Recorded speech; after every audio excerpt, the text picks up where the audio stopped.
2010년 이란의 나탄즈 핵시설에서 이상한 일이 벌어집니다. 우라늄 농축용 원심 분리기 1000대가 갑자기 미친 듯이 회전하다가 스스로 파괴된 겁니다. 폭탄이 떨어진 것도 아니고 군인이 침투한 것도 아닙니다. 원인은 USB 메모리 하나에 담긴 컴퓨터 코드였습니다. 이것이 인류 최초의 사이버 무기, 스톡스넷입니다. 오늘은 사이버 전쟁이 무엇인지, 어떤 무기들이 사용되는지, 그리고 한국은 이 보이지 않는 전쟁에서 얼마나 안전한지 완전히 이해해드리겠습니다. 사이버 전쟁이라고 하면 영화 속 해커가 키보드를 두드리는 장면을 떠올리실 겁니다. 하지만 현실의 사이버 전쟁은 영화보다 훨씬 무섭습니다. 한 나라의 전력망을 마비시켜 수백만 가구를 암흑 속에 빠뜨릴 수 있습니다. 은행 시스템을 해킹해 수십억 달러를 탈취할 수 있습니다. 병원 시스템을 멈춰 환자의 생명을 위협할 수 있습니다. 그리고 이 모든 것이 총 한 발 쏘지 않고 물리적 국경을 넘지 않고도 가능합니다. 더 충격적인 사실이 있습니다. 사이버 공격은 누가 했는지 증명하기가 극도로 어렵습니다. 공격자가 다른 나라의 서버를 경유하면 추적이 거의 불가능합니다. 그래서 사이버 전쟁은 선전포고 없는 전쟁이라고 불립니다. 지금 이 순간에도 전 세계 국가들이 서로의 시스템에 침투하고 정보를 빼내고 공격 준비를 하고 있습니다. 이 영상을 끝까지 보시면 뉴스에서 랜섬웨어, 해킹, 사이버 공격이라는 단어가 나올 때마다 그것이 단순한 범죄가 아니라 국가 간 전쟁의 일부라는 것을 이해하실 수 있습니다. 사이버 전쟁의 역사는 생각보다 오래되지 않았습니다. 하지만 그 짧은 역사 속에서 세상을 뒤흔든 사건들이 연이어 터졌습니다. 첫 번째 사건은 2007년 에스토니아에서 벌어졌습니다. 에스토니아는 인구 130만 명의 작은 나라이지만 세계에서 가장 디지털화된 국가 중 하나입니다. 전자투표, 전자시민권, 온라인 행정 시스템을 세계 최초로 도입한 나라입니다. 2007년 4월 에스토니아가 소련 시절 세워진 동상을 이전하자 러시아가 격분합니다. 그리고 며칠 후 에스토니아의 인터넷이 마비됩니다. 정부 웹사이트, 은행, 언론사, 통신사가 동시에 다운됩니다. 대규모 디다스 공격이었습니다. 디다스란 수백만 대의 컴퓨터가 동시에 한 서버에 접속 요청을 보내 서버를 과부하로 마비시키는 공격입니다. 에스토니아는 3주 동안 사실상 디지털 마비 상태에 빠졌습니다. 은행 거래가 중단되고 정부 서비스가 멈추고 언론이 기능을 상실했습니다. 이것이 역사상 최초로 한 국가를 대상으로 한 조직적 사이버 공격으로 기록됩니다. 나토는 이 사건 이후 에스토니아의 사이버 방어센터를 설립합니다. 두 번째 사건이 바로 앞서 말씀드린 스톡스넷입니다. 2010년에 발견된 이 악성 코드는 미국과 이스라엘이 공동 개발한 것으로 알려져 있습니다. 스톡스넷의 놀라운 점은 일반 컴퓨터에는 아무런 해를 끼치지 않는다는 것입니다. 오직 이란 나탄즈 핵시설에서 사용하는 지멘스사의 특정 산업 제어 시스템만을 표적으로 삼았습니다. 원심 분리기의 회전 속도를 비정상적으로 변경하면서 모니터에는 정상 작동 중이라고 표시되게 했습니다. 운영자들은 기계가 망가지고 있는데도 모든 것이 정상이라고 믿었습니다. 결과적으로 약 1000대의 원심 분리기가 파괴되었고 이란의 핵 프로그램은 수년 후퇴했습니다. 폭격기를 보내지 않고도 적국의 핵시설을 무력화한 겁니다. 이것이 사이버 무기의 진짜 위력입니다. 세 번째, 2014년 소니 픽처스 해킹 사건입니다. 북한 김정은을 소재로 한 코미디 영화 더 인터뷰의 개봉을 앞두고 소니 픽처스가 대규모 해킹을 당합니다. 미공개 영화, 직원 개인정보, 경영진 이메일이 모두 유출됩니다. 미국 FBI는 북한 소행이라고 공식 발표했습니다. 한 나라가 영화 한 편 때문에 기업을 사이버 공격한 전례 없는 사건이었습니다. 네 번째, 2017년 워너크라이 랜섬워어입니다. 전 세계 150개국 30만 대 이상의 컴퓨터가 동시에 감염됩니다. 영국 국민보건서비스 NHS의 병원 시스템이 마비되어 수술이 취소되고 환자 진료가 중단됩니다. 랜섬웨어란 컴퓨터 파일을 암호화해서 잠근 뒤 돈을 내야 풀어준다고 협박하는 악성 코드입니다.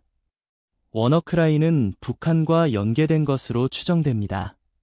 다섯 번째, 2020년 솔라윈즈 사건입니다. 이것은 역사상 가장 정교한 사이버 공격으로 평가됩니다. 솔라윈즈라는 IT 관리 소프트웨어 회사의 업데이트 파일에 악성 코드를 심었습니다. 이 소프트웨어를 사용하는 1만 8천 개 이상의 조직이 감염됐는데 그 중에는 미국 재무부, 국토안보부, 국방부 등 핵심 정부기관이 포함되어 있었습니다. 러시아 정보기관 소행으로 추정됩니다. 공급망 공격의 위험성을 전 세계에 알린 사건이었습니다. 정상적인 소프트웨어 업데이트인 줄 알고 설치했는데 그 안에 스파이가 숨어 있었던 겁니다. 사이버 전쟁에서 사용되는 무기는 총과 미사일이 아닙니다. 코드입니다. 하지만 그 종류와 위력은 실제 무기 못지않습니다. 하나씩 살펴보겠습니다. 첫째, 랜섬워어입니다. 앞서 워너크라이에서 설명했듯이 컴퓨터의 모든 파일을 암호화해 사용 불가능하게 만든 뒤 몸값을 요구하는 공격입니다. 최근에는 돈을 안 내면 훔친 데이터를 공개하겠다는 이중 협박까지 합니다. 2021년 미국 최대 송유관 회사 콜로니얼 파이프라인이 랜섬워어 공격을 받아 6일간 가동이 중단됐습니다. 미국 동부 해안의 연료 공급이 마비되어 주유소에 긴 줄이 생기고 휘발유 가격이 급등했습니다.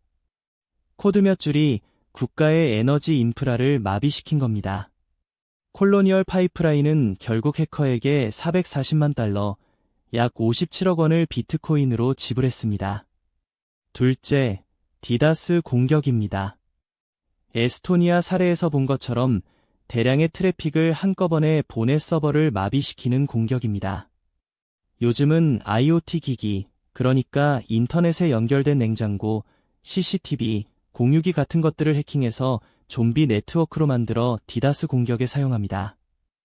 2016년 미라이 봇넷은 해킹된 IoT 기기 수십만 대를 동원해 미국 주요 인터넷 서비스를 마비시켰습니다. 트위터, 넷플릭스, 뉴욕타임스 등이 수시간 동안 접속 불가능 상태가 됐습니다. 셋째, APT 공격입니다. 어드밴스트 퍼시스턴트 스레트, 지능형 지속 위협이라고 번역합니다. 한번 들어가서 끝나는 게 아니라 수개월에서 수년간 시스템 안에 숨어서 정보를 빼냅니다. 솔라윈즈 사건이 대표적인 APT 공격입니다. 러시아 해커들은 최소 9개월 동안 미국 정부 시스템 안에서 활동했는데 아무도 눈치채지 못했습니다. 마치 적국의 스파이가 정부 청사 안에 수개월간 숨어서 기밀 문서를 복사하고 있었던 것과 같습니다. 넷째, 제로데이 공격입니다. 소프트웨어에 아직 알려지지 않은 취약점을 이용하는 공격입니다. 제로데이라는 이름은 개발자가 이 취약점을 알게 된 날이 0일째, 즉 패치를 만들 시간이 0일이라는 뜻입니다. 스턱스넷은 무려 4개의 윈도우 제로데이 취약점을 동시에 사용했습니다. 제로데이 취약점 하나의 암시장 가격은 수십만 달러에서 수백만 달러에 달합니다. 국가 정보기관들이 이런 취약점을 사들이는 비밀 시장이 존재합니다. 다섯째, 공급망 공격입니다. 솔라윈즈가 대표적인 사례입니다.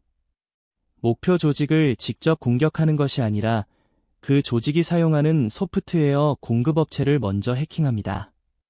그러면 정상적인 업데이트를 통해 악성 코드가 수만 개의 조직에 동시에 퍼집니다. 한국은 사이버 전쟁에서 안전할까요? 결론부터 말씀드리면 한국은 세계에서 가장 치열한 사이버 전쟁터 중 하나입니다. 그 중심에 북한이 있습니다. 북한의 사이버 전력은 세계 최고 수준으로 평가됩니다. 북한 정찰총국 사나이 라자루스 그룹은 세계에서 가장 위험한 해커 조직 중 하나입니다. 이들이 벌인 일을 보면 소름이 끼칩니다. 2014년 소니 픽처스 해킹은 라자루스 그룹의 소행이었습니다. 2016년 방글라데시 중앙은행에서 스위프트 시스템을 해킹해 8,100만 달러를 탈취했습니다. 만약 오타 하나가 없었다면 10억 달러를 훔칠 뻔했습니다. 2017년 워너크라이 랜섬웨어의 배후도 라자루스 그룹으로 추정됩니다. 하지만 라자루스 그룹의 최근 활동 중 가장 충격적인 것은 가상화폐 해킹입니다. UN 보고서에 따르면 북한은 가상화폐 해킹으로 최소 30억 달러 이상을 탈취한 것으로 추정됩니다. 이 돈은 북한의 핵무기와 미사일 개발 자금으로 사용되고 있습니다. 2022년에만 약 17억 달러를 가상화폐 플랫폼에서 해킹했습니다. 2023년 엑시 인피니티에서 6억 2천만 달러를 탈취한 것도 라자루스 그룹 소행으로 확인됐습니다. 북한은 전통적인 무기로는 미국과 경쟁할 수 없지만 사이버 공간에서는 대등하게 싸울 수 있다는 것을 깨달은 겁니다. 해커 한 명을 양성하는 비용은 전투기 한 대를 만드는 비용의 수만 분의 1입니다. 가성비 최고의 전쟁 수단인 셈입니다. 북한은 김일성대학과 김책공업종합대학에서 매년 수백 명의 사이버 전사를 양성하고 있습니다. 이들 중 우수 인력은 중국이나 러시아 등 해외에 파견되어 활동합니다. 추정 병력은 약 7,000명에서 1만 명 수준입니다. 한국은 이에 어떻게 대응하고 있을까요? 국가정보원 산하 국가사이버안보센터가 정부기관의 사이버 방어를 담당하고 있습니다. 군에서는 사이버작전 사령부가 운영되고 있습니다. 그러나 문제는 민간 영역입니다. 2023년 한국은 전 세계에서 사이버 공격을 가장 많이 받는 국가 상위 5위 안에 들었습니다. 중소기업, 병원, 학교 등 보안이 취약한 곳이 집중적으로 공격받고 있습니다. 개인정보 유출 사건도 끊이지 않습니다. 카드사 정보 유출, 통신사 해킹, 공공기관 데이터 유출 등 민간인 피해가 심각합니다. 사이버 전쟁은 군인만의 전쟁이 아닙니다. 우리 모두가 전장 위에 서 있는 겁니다. 미래의 사이버 전쟁은 더욱 위험해질 것입니다. AI가 사이버 공격에 활용되기 시작했기 때문입니다. AI는 취약점을 자동으로 탐지하고 탐지를 회피하는 악성 코드를 스스로 진화시킬 수 있습니다. 공격의 속도와 규모가 인간의 대응 능력을 초월할 수 있습니다.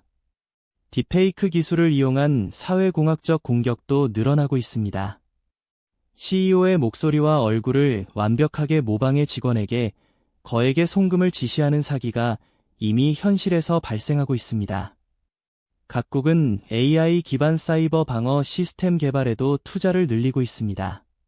공격도 AI, 방어도 AI가 되는 시대가 오고 있습니다. 인간이 개입할 틈도 없이 AI끼리 공격과 방어를 주고받는 초고속 사이버전이 벌어질 수 있습니다.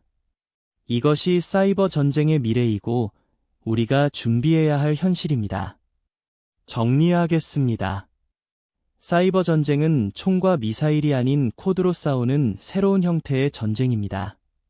2007년 에스토니아 디다스 공격으로 시작된 국가 간 사이버전은 스톡스넷, 소니 해킹, 워너크라이, 솔라윈즈를 거치며 점점 더 정교하고 파괴적으로 진화해왔습니다. 사이버 무기의 종류도 다양합니다. 랜섬웨어는 시스템을 인질로 잡고 디다스는 서비스를 마비시키고 APT는 수개월간 숨어서 정보를 빼내고 제로데이는 알려지지 않은 취약점을 노리고 공급망 공격은 신뢰할 수 있는 통로를 역이용합니다. 그리고 인프라 공격은 전력과 수도 같은 생명선을 직접 위협합니다. 한국은 북한 라자루스 그룹이라는 세계 최고 수준의 사이버 위협과 마주하고 있습니다. 30억 달러 이상의 가상화폐를 탈취하고 그 돈으로 핵무기를 개발하는 현실은 사이버 전쟁이 결코 가상의 이야기가 아님을 보여줍니다.